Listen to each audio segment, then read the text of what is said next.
오늘 이 자리를 위해서 강연이 준비되어 있는데요. 재외동포청 이기철 총장님의 기조 강연을 들어보는 순서가 되겠습니다. 강연 주제는 재외동포 공공외교와 재외 언론의 역할입니다.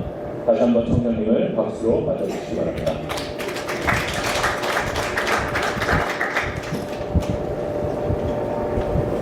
위아래가 앞뒤입니다.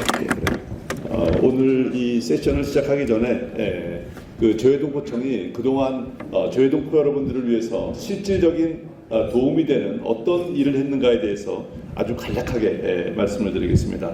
먼저 여러분들 인천공항에서 들어오실 때 내국인 그 입국장으로 들어오셨습니까? 아니면 외국인으로 입국장으로 들어오셨습니까? 통로. 내국인으로 들어오셨죠. 그것이 얼마 전에 이제 제가 미국 LA를 방문했을 때 LA 언론인으로부터 그게 잘 시행되지 않고 있다라고 이야기했습니다. 그래서 제가 돌아오는 길에 그 인천 출국장에서 입국장에서 제가 재외동포인 것 같이 하면서 직원한테 나는 재외동포인데 어디로 가느냐 그랬더니 거소증이 있으면은 내국인 쪽으로 들어가고 거소증이 없으면은 외국인으로 들어가야 된다라고 해가지고 그 사실이 좀 잘못된 게 이행이 되는 거여가지고 법무부에다가 이 얘기를 해서 그것이 지금은 전면적으로 지금 개편이 돼서 재외동포이면은 우리 고소증을 가지고 있든 가지고 있지 않든 모두 내국인 입국장으로 들어오시게 됐다는 점을 여러분들께 참고로 말씀드립니다. 이 말씀을 드리는 이유는 여러분들께서 저희에게 이렇게 이야기를 해주시면 저희는 할 수 있는 모든 것을 한다는 것을 말씀드리기 위해서입니다. 그리고 특히 재미동포 여러분들께서 많은 관심을 가지고 계시는 선천적 복수국적 문제 그리고 복수국적 허용 연령 하향 문제 이것에 있어가지고도 지금 완전히 뭐 되거나 그런 건 아니지만은 상당한 진전이 이루고 있다는 그 사실은 알려주시기 바랍니다. 이 문제가 제대로 잘 진전이 안 되는 그 이유 중에 하나가 국내 재외동포에 대한 국내 인식이 썩 긍정적이지만은 않기 때문에 그걸 위해 가지고 재외동포청은 우리 국내 교과서에 재외동포들의 조국에 대한 기여, 과거부터 어떤 기여를 해왔는지 그런 것을 재외동포용 교과서에 국내 교과서에 기술하는 사업을 지금 추진하고 있고 이게 상당한 진전을 지금 보이고 있습니다. 내년 초면은 그런 내용들이 국내 교과서에도 들어가고 점차 우리 재외동포에 대한 국내 인식도 개선이 되고 여러 가지 정책도 더 탄력을 받을 것으로 기대를 합니다. 그리고 원스톱 민원 서비스 그리고 디지털 민원 서비스 상당히 이제 진전을 보고 있고요. 그리고 올해 말이 이제 되고 내년 초 정도 되면은 재외 국민들은 국내 그전화 핸드폰 없이도 그 카카오 택시를 우리가 탈 수 있게 그렇게 될 테니까 그것은 어떻게 보면은 재외동포 여러분, 재외국민 여러분들의 많은 고민이었는데 그것이 해결될 것이라는 그런 말씀을 드리고 오늘 제 강연이라고 하기는 좀 그렇고요. 제가 좀 드리고자 하는 말씀을 좀 올리겠습니다. 저는 초등학교 때 굉장히 좀 반항아적인 기질을 가졌던 것 같습니다. 학교 선생님들이 한국은 5,000년 역사를 가진 자랑스러운 배달민족이야 이렇게 이야기를 하시면 저는 역사만 들으면 자랑스러운가 그리고 또 배달민족은 무슨 얘기야 이런 생각을 가지고 있었습니다. 그런 생각을 가졌던 제가 나이를 먹고 점점 있다가 보니까 한 50대가 넘어가지고 대한민국은 정말로 자랑스러운 나라구나 라는 생각을 갖게 되었습니다. 왜 제가 이렇게 생각이 바뀌었는지를 설명을 드리고 이러한 것을 잘 이용하면 우리 공공외교에도 큰 도움을 주겠다라는 생각에서 오늘 저의 말씀을 시작하고자 합니다. 6.25 전쟁 직후 한국은 전 세계의 가장 극빈국이었습니다. 1인당 GDP 67불에 불과했죠. 70년대 말까지는 북한보다 빈곤했고 필리핀, 태국으로부터 경제 원조도 받았습니다. 제가 네덜란드 대사를 할 때 네덜란드의 6.25 전쟁 참전용사들은 이렇게 이야기했습니다. 1953년에 자신들이 한국을 떠날 때 한국은 회생 가능성이 불가능한 정말로 절망적인 나라였다. 이렇게 얘기를 하고 있습니다. 또 당시에 영국의 유명한 저널리스트는 한국에서 민주주의를 기대하는 것은 쓰레기 더미에서 장미꽃 피기를 기대하는 것과 같다. 이렇게 모멸찬 얘기를 들었던 것이 바로 대한민국입니다.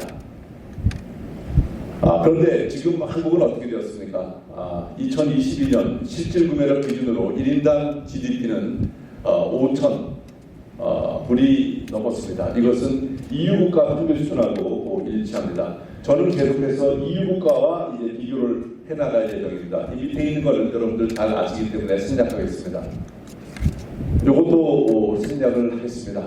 다음으로 한국은 과거 개도국으로서 4개의 최초 기록을 세웠다. 이 점 꼭 알아주시기 바랍니다. 여러분들 잘 아시는 바와 마찬가지로 2010년 원조 같은 국가에서 원조 주는 국가로 되었다.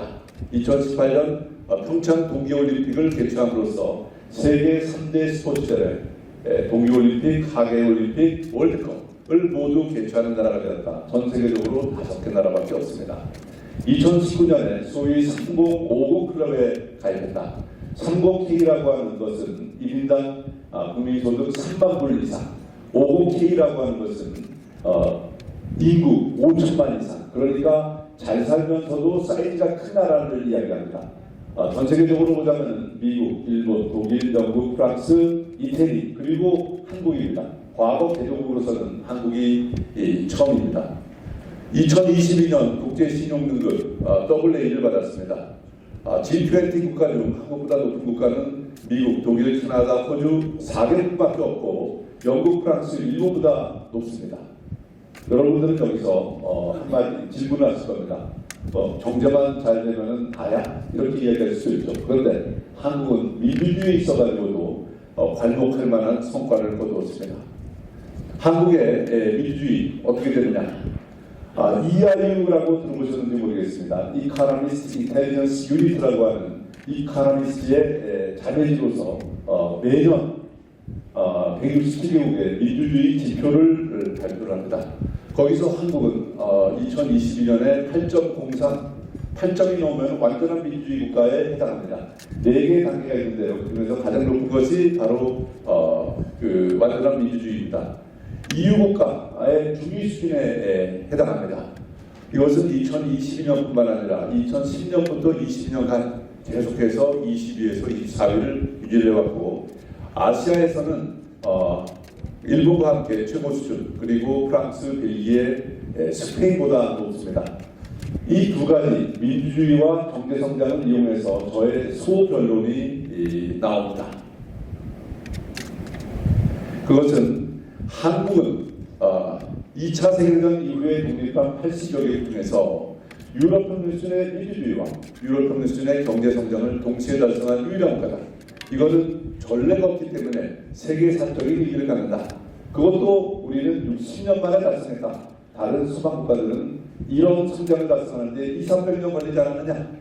그것도 가장 불리한 여건 하에서 좁은 국토, 빈곤한 자원, 북한으로부터의 침략, 그리고 과거의 일제 수탈까지 당하지 않았느냐. 마지막은 무슨 얘기냐면은 지금 선진국이라고 하는 나라들 과거의 식민지 국가로서 하면서 비식민지 국가로부터 많은 수탈을 했습니다. 그것이 지금 현대 성장의 기초가 되는 측면도 상당히 있습니다. 그래서 저의 결론은 착한 나라 중에서 과거의 다른 나라를 침략하지 않는 나라 중에서 가장 훌륭한 나라다. 그래서 이것이 이 자긍심의 근원이다 라고 저는 주장을 하는 겁니다. 그러면은 이러한 사실을 가지고 무엇을 할 것인가? 정부의 두 개의 핵심 재외정부 정책 목표를 이것은 동시에 달성할 수 있는 굉장히 소중한 콘텐츠다. 정부의 두 개의 재외정부 정책 핵심 목표라고 하는 건 뭡니까? 재외정부의 정체성 하나, 그리고 차세대의 거주국 주류사회 진출 지원. 이 두 가지는 계속해서 정부의 재외동포 정책의 핵심 목표였습니다. 그런데 재외동포 정체성 함양에 있어가지고 이것은 이런 한국의 발전상은 자긍심과 결부된 진정한 정체성 함양이다. 지금까지 전통적인 정체성 함양을 위한 우리 정부의 정책은 무엇이었습니까? 해외 한글 학교에서 한글 가르치는 거였습니다. 물론 한글 가르치는 거 중요하죠. 우리 문화 역사 가르치는 거 중요합니다. 한글 가르치는 거는 뭡니까? 쉽게 이야기해서 나의 뿌리는 한국이다라는 라는 것을 가르쳐줍니다. 그런데 한국의 발전상을 가르치면 어떻게 됩니까? 나의 뿌리인 한국은 매우 자랑스러운 나라다라는 것이 됩니다. 그러니까 당연히 한국의 발전상을 공부한다 그러면은 단순한 정체성이 아니라 자긍심과 결부된 이런 정체성을 갖게 되니까 더욱 효과적이라고 말씀드릴 수 있겠죠. 두 번째는 차세대 거주국 주류사회 진출 지원입니다. 한국의 발전상이 만일 외국의 교과서에 기술될 수 있다 그러면은 외국 사람들은 한국에 대해서 더 높게 평가를 할 것입니다. 한국이 굉장히 높게 평가를 받는다 그러면은 당연히 한국 사람들이 주류 사회로 진출하는 것은 유리하게 됩니다. 예를 들어서 제가 말씀드리겠습니다. 우리 재미동포인 경우는 이마에 코리안 어메리칸이라고 쓰고 다니는 것과 마찬가지입니다. 그래서 코리안에 대한 미국 사회의 인식이라고 하는 것은 우리 재미동포들이 얼마나 그 나라에서 잘 출세하느냐, 진출하느냐를 결정적으로 영향을 줍니다. 그런데 불행하게도 우리가 생각하는 것 같이 우리 한국 사람에 대한 미국 사회의 인식들이 그렇게 높지만은 않습니다. 제가 좀 과거의 통계 자료인데요. 2008년도에 제가 그 통계 자료를 한번 보니까 미국 마이너리티 그룹 30개 중에서 미국 사람들이 생각하는 그런 랭킹이 있었습니다. 랭킹이 있었는데 그 중에 30개 중에서 26위 정말로 어떻게 보면 조금 우리하고 우리 생각과는 많이 다른 게 아닌가 하는 생각할 정도로 낮게 그런 점수를 받았습니다. 그런데 한국이 이렇게 민주주의와 경제 발전을 동시에 발전한 선진국이다. 이런 인식을 준다 그러면은 한국에 대한 이미지는 크게 달라지고 우리 차세대들이 주류사회로 진출하는 데는 크게 도움을 줄 거라고 이렇게 생각을 합니다. 재외동포 정체성 함양이 왜 중요하냐? 이거는 제가 생략하겠습니다. 여러분들께서 너무나 잘 아시는 내용이기 때문에. 그런데 그 다음에 그러면 왜 하필이면 한국의 정치 경제 발전상이냐? 우리 K-팝도 있고 여러 가지가 있는 거 아니겠느냐? 그런데 왜 한국의 정치 경제 발전상이냐? 이유가 있습니다. 한국의 정치 경제 발전상은 동포들의 자긍심과 국제사회의 한국에 대한 신뢰 제고에 가장 설득력이 있는 콘텐츠라는 겁니다. K-팝 굉장히 중요합니다. 그런데 K-팝의 역할은 뭘까요? K-팝의 역할은 한국에 대한 호감도 제고입니다. 한국의 정치경제 발전상이라고 하는 것은 한국에 대한 신뢰도 제고입니다. 그렇기 때문에 역할이 서로 보완적인 역할을 합니다만은 역할은 좀 다릅니다. 예를 들어서 K-팝이 좋아서 내가 한국 기업하고 계약을 체결하겠다라고 하는 외국 기업은 많지는 않을 겁니다. 그런데 한국이 선진국이라고 이야기를 한다 그러면 선진국이면은 아무래도 믿을 수 있겠지라는 생각이 들 테니까 그거는 차원 약간 그 분야가 좀 다르다고 생각이 됩니다. 그리고 미국의 한국학 권위자인 메리 코너 교수는 한국에 대해서 우리가 알아야 될 것은 무지무지 많다. 그런데 그 중에서 가장 먼저 알아야 되는 것이 한국의 정치경제 발전상이다. 그리고 한국의 정치경제 발전상은 통계적, 객관적으로 입증 가능하고 국제사회도 인정을 한 것이다. 그리고 한류 확산과 한국 상품 수출에도 기여를 할 것이다. 한류 확산이라고 하는 것은 요새 한류가 굉장히 많이 올라가지 않았습니까? 그런데 아까 말씀드린 대로 한류의 역할하고 이 한국의 발전상의 역할하고는 조금 다릅니다. 좀 극단적으로 말씀드리자면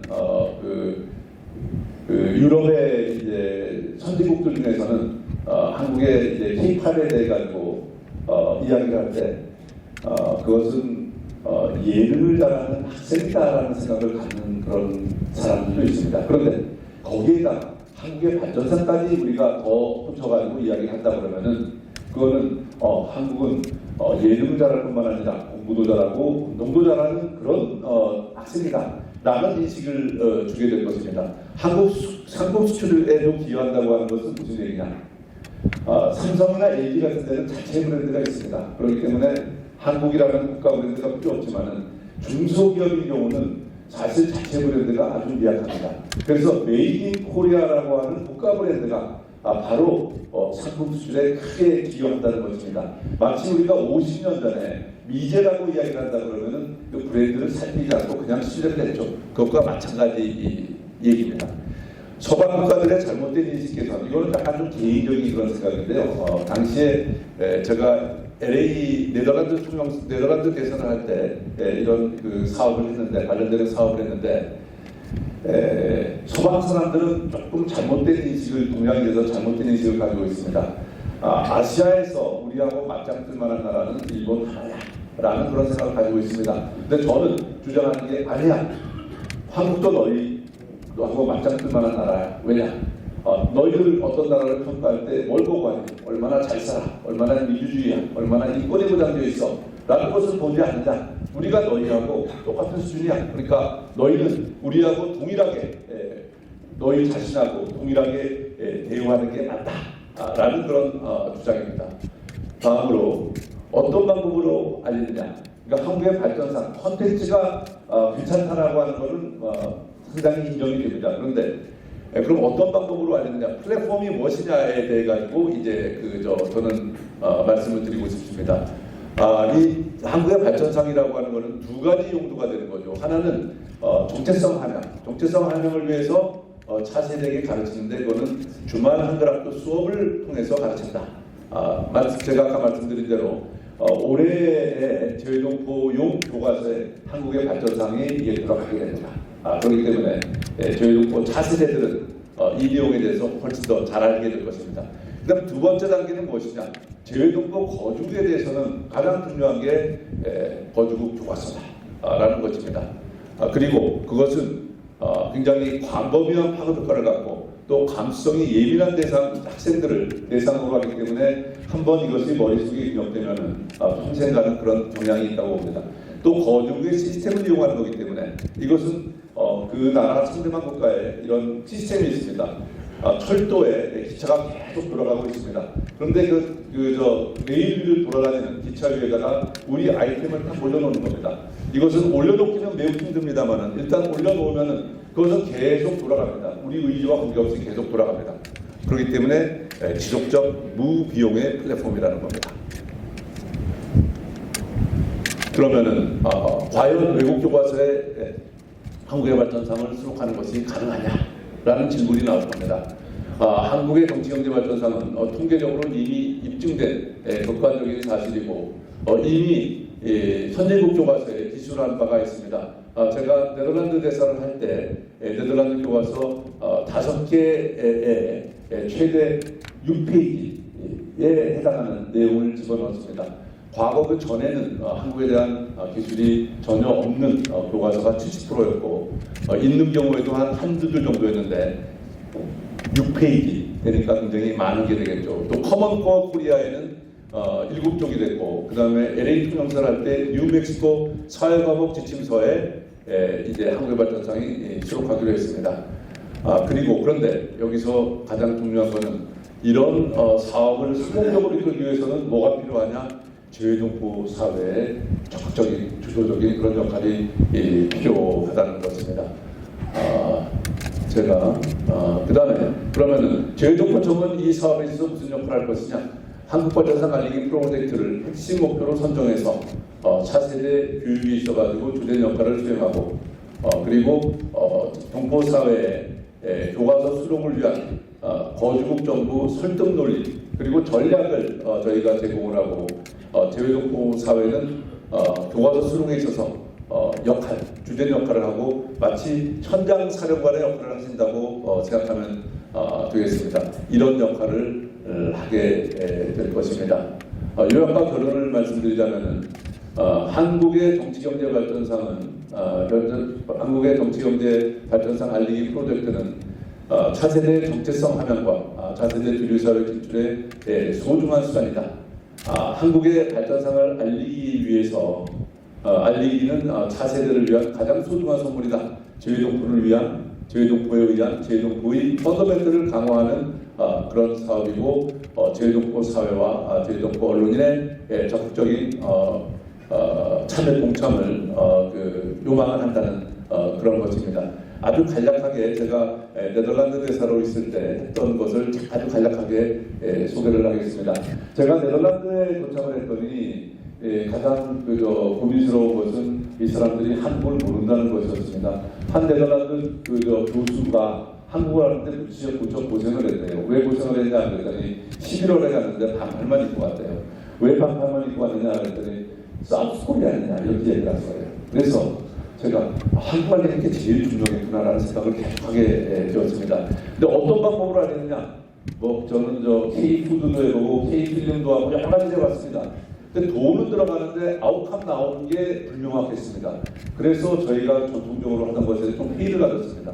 하루는 제가 스스로에게 질문했죠. 나는 네덜란드에 가기 전부터 어떻게 네덜란드에 대해서 꽤 잘 알고 있었는데 어떻게 알았지? 라고 자문을 해봤는데 답은 학교에서 배웠지 라는 답이 나왔습니다. 그래서 그 다음날 대사관에 가서 직원들하고 같이 네덜란드 교과서에는 한국이 어떻게 기술되어 있느냐라는 것을 찾아보게 되었습니다. 그랬더니 중국은 12쪽, 일본은 4쪽 이렇게 되어 있는데 한국은 전 70% 교과서에 한국이라는 말이 없었습니다. 가장 잘 나온 게 이거 정도였어요. 한국, 베트남은 아시아의 새끼 호랑이라고 불리운다. 그래서 그때부터 이제 좀 뛰기를 시작했죠. 교과서 관계자 지속 접촉하고 그리고 교과서 출판사 사장을 이제 계속 찾아다녔습니다. 한 출판사 사장은 저한테 내가 이 바닥에서 20년 근무했는데 외국 대사가 나를 찾아온 거는 당신이 처음이다. 왜 네가 나를 보자 그랬는지 되게 궁금하다. 이런 얘기를 하는 것을 들었습니다. 그래서 그 결과 첫 번째 이제 아웃컴이 이제 나왔는데요. 과거에는 한국은 바다에 면하고 있어 어업이 매우 중요하다. 그곳에서 값싼 생선이 손질되어 판매된다. 우리 슈퍼마켓에 있는 생선은 이런 제품들이다. 라고 이렇게 되어 있었습니다. 그런데 그것을 이렇게 고쳤습니다. 이건 자라시장에서 디지털 TV 공정하는 그런 모습이고요. 그리고 거기에 대한 기술은 한국은 1960년대 이후 발전하여 고도의 산업국가로서 임금이 높게 되었다. 한국은 최첨단 스마트폰, 디지털 TV 대형 선박을 세상에 이제 전 세계에 수출한다. 이렇게 되어 있습니다. 이거 한번 좀 보시겠습니다. 근데 이것은 사실은 그렇게 어려운 작업은 아니었습니다. 왜냐하면 이미 지금 들어가 있는 잘못된 거를 고치는 거였기 때문에 이제 쉽지 않았는데, 어렵지 않았는데, 그 정말로 어려운 것은 이제 한국에 대해서 아무런 기술이 없는데 거기다 집어넣는 게 정말로 어려운 그런 작업이었습니다. 요것은 이제 생략하고, 그 다음에 제가 요것부터 말씀을 드리겠습니다. 이 교과서는 놀도프라고 하는 네덜란드 중학교 2학년 놀도프라고는 출판사 중학교 2학년 교과서인데요. 거기서 1장이 월드 이코노미의 위너즈 앤 루저라고 지금 되어 있습니다. 그리고 첫 번째 그 위너의 사례가 한국, 사우스 코리아, 라이징 스타 오브 더 이스트 이렇게 지금 되어 있습니다. 이렇게 되어 있고 이 내용은 어떤 내용이냐면은 키키라고 하는 네덜란드 여대생이 한국을 관광 중입니다. 자기가 본 거를 블로그를 통해서 참전용사인 할아버지에게 보내주면은 할아버지는 60년 전에 자기가 한국에서 본 것과 손녀딸이 이야기하는 것을 비교해서 한국의 발전상을 보여줍니다. 그리고 이 밑에 있는 요 다음 페이지에 있는 것은 한국전은 북침이 아니라 남침이었다라는 사실을 잘 보여주고 있습니다. 이것이 중요한 것은 유럽에서는 수정주의 사관을 가지고 있는 사람들이 꽤 있어가지고 북침인지 남침인지 분명하다. 북침이라는 썰도 있다. 이렇게 이야기를 하는 사람들이 많아가지고 어렸을 때부터 이거는 교육을 시키는 게 필요하다고 생각이 됐고 한국의 이제 진위 계수, 소득 불평등 계수 있고 한국의 경제 성장률 그리고 한국의 경제 성공의 비결 해가지고 교육, 근면성, 그 다음에 지도자의 리더십 이렇게 되어 있습니다. 그리고 한국의 이제 그 경제 약사, 외국에도 한국 공장이 있다. 한국을 찾는 관광객들, 한국의 수출, 그리고 한국의 교육이 여기 나와 있습니다. 저쪽에 한번 보십시오. 그리고 이제 그 다음에 여기 팀의 밀레너프라고 하는 그런 교과서에는 제가 이야기했던 것을 바로 다이렉트리 이제 그 설명을 하고 있습니다. 한국 그 민주주의와 시장 경제의 나라다. 그리고 한국은 요 밑에 있는 이런 내용입니다. 요 내용입니다. 이런 내용으로 다른 나라의 모범이 되고 있다. 경제 성장과 민주주의를 동시에 달성한 나라다. 그리고 여기 뒤에 보면 연습 문제도 이렇게 나와 있습니다. 그런데 여기서 제가 빨리 끝내달라는 그런 주문이 있어가지고 제가 빨리 이제 끝내도록 하겠습니다.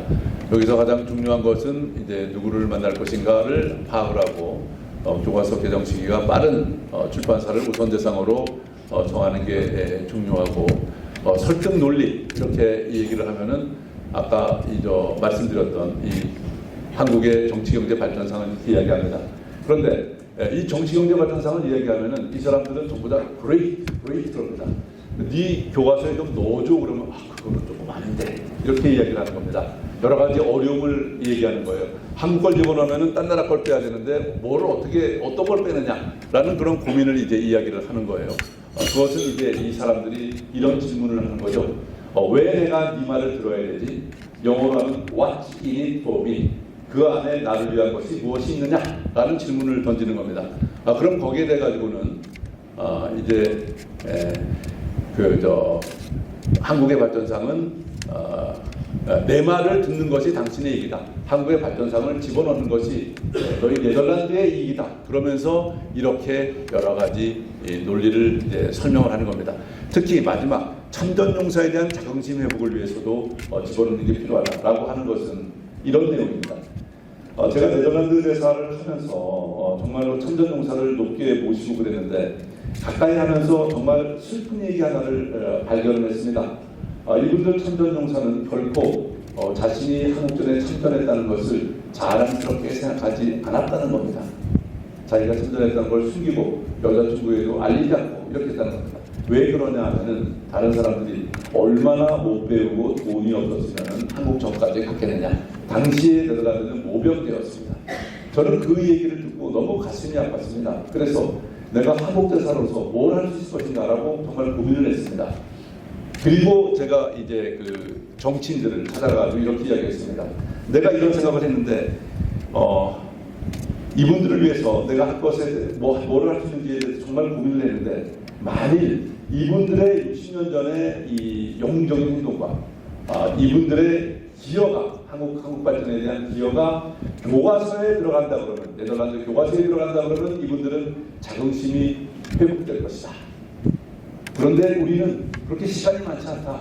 왜냐하면 이분들 연세가 85세, 90세다. 그래서 빨리 우리가 서둘러야 된다. 라고 제가 이 얘기를 했는데 그것이 굉장히 영향을 좀 많이 줬던 것 같습니다. 그래서 그 다음에 어떻게 도움을 줄 것인가? 이거는 저희가 커스터마이즈 서비스를 해야 된다. 라는 그런 것이고 혼자의 힘으로는 안 된다. 이게 굉장히 중요합니다.